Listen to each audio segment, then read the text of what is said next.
મારું નામ કૌશલ્યા માધવપરિયા છે। અત્યારે સ્થાનિક સ્વરાજ્યની ચૂંટણીઓ ચાલી રહી છે। આખા કચ્છમાં એક ખૂબ જ ઉત્સાહભર્યો માહોલ છે। માધાપર સીટ એટલે એક ચૂંટણીની હાર જીત નક્કી કરતી માધાપર સીટ છે અને એમાં અમારા જિલ્લા પંચાયતના ઉમેદવાર છે રમેશભાઈ ચાર ખૂબ જ એક્ટિવ છે અને સતત લોકોના સાથે રહ્યા છે।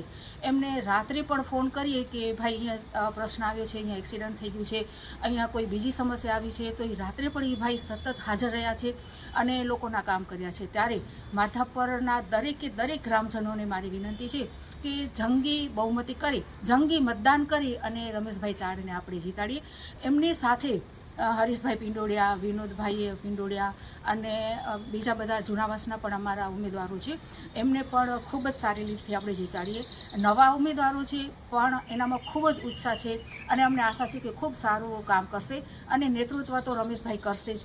અને અમારી પણ ટીમ હંમેશા લોકોના કામ કરવા માટે તૈયાર હોય છે અને જ્યાં જ્યાં જરૂર હશે ત્યાં અમે પણ રમેશભાઈનું ધ્યાન દોરશું એ ભાઈ આ વિસ્તારમાં કામની જરૂર છે, આ વિસ્તારમાં તમારા મદદની જરૂર છે કે કોઈ વિકાસના કામો અધૂરા છે તો તમે પૂરા કરો, એના માટે અમે પણ એમનું ધ્યાન દોરતા રહીશું અને ખૂબ સારી લીડથી રમેશભાઈ જીતે એવી અમારી અપેક્ષા છે।